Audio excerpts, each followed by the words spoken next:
सोनम वांगचुक यांच्या प्रकृतीवरून मोठा वाद पेटला. पत्नीची चिंता वाढली, थेट उच्च न्यायालयात धाव.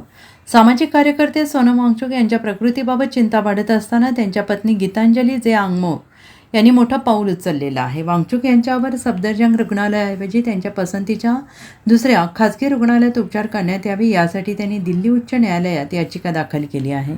पतीच्या आरोग्याशी कोणतीही तडजोड करायची नसल्याचं त्यांनी स्पष्ट केलेलं आहे. सोनम वांगचुक गेल्या अनेक दिवसांपासून उपोषण करत आहेत. त्यामुळे उपोषणामुळे त्यांची प्रकृती खालावल्यानंतर प्रशासनाने त्यांना दिल्लीतील सफदरजंग रुग्णालयात दाखल केलं आहे.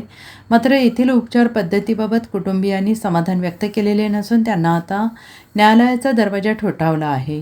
गीतांजली आंगमो यांनी आरोप केला आहे की रुग्णाला आपल्या पसंतीच्या रुग्णालयात उपचार घेण्याचा अधिकार असायला हवा. मात्र सध्या वांगचुक यांना दुसऱ्या रुग्णालयात हलवण्याचा निर्णय घेण्याची परवानगी दिली जात नसल्याने त्यांनी म्हटलेलं आहे. त्यामुळे कुटुंबाला न्यायालयाची मदत घ्यावी लागत असल्याचं त्यांनी स्पष्ट केलेलं आहे.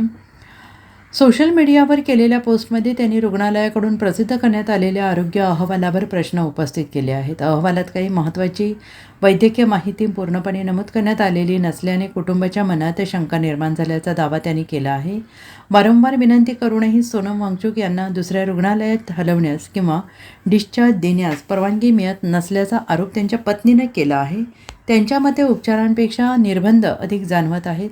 ज्या मजल्यावर वांगचुक यांच्यावर उपचार सुरू आहे तेथे मोठ्या प्रमाणावर पोलीस बंदोबस्त तैनात झाल्याचे त्यांनी म्हटलेलं आहे. तसेच रुग्णालयातील भेटीगाठींवर काही मर्यादा असल्याचा दावा त्यांनी केला आहे. आणि या सर्व पार्श्वभूमीवर गीतांजली आंगमो यांनी दिल्ली उच्च न्यायालयाकडे याचिकेवर तातडीनं सुनावणी घेण्याची मागणी केली आहे. वांगचुक यांच्या प्रकृतीत आणखीन बिघाड होण्यापूर्वी त्यांना पसंतीच्या खाजगी रुग्णालयात हलवण्याची परवानगी मिळावी अशी त्यांची मागणी आहे. दरम्यान सोनम वांगचुक यांनी विद्यार्थ्यांशी संबंधित प्रश्न आणि परीक्षेतील कथित गैरव्यवहाराच्या मुद्द्यावर सुरू असलेल्या आंदोलनाला पाठिंबा देण्यासाठी उपोषण सुरू केलं होतं. त्यांच्या आंदोलनामुळे या विषयावर देशभरात चर्चा सुरू झाली. उपोषणाचा कालावधी वाढत गेल्याने त्यांच्या आरोग्याबाबत चिंता व्यक्त केली जाते आहे.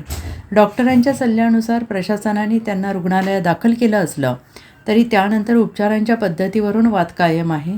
कुटुंबीय आणि समर्थकांकडून विविध प्रश्न उपस्थित केले जात आहेत. आता सगळ्यांचेच लक्ष दिल्ली उच्च न्यायालयाच्या निर्णयाकडे लागून राहिले आहेत. न्यायालयाने परवानगी दिल्यास सोनम वांगचुक यांना खाजगी रुग्णालयात हलवले जाऊ शकते. तोपर्यंत त्यांच्यावर सफदरजंग रुग्णालयात उपचार सुरू राहणार आहेत. त्यांच्या प्रकृतीसोबतच आंदोलनाची पुढील दिशा काय असेल याकडे देशभरातील नागरिकांचं लक्ष लागून राहिलं आहे. Bureau report, SBN Marathi, Delhi.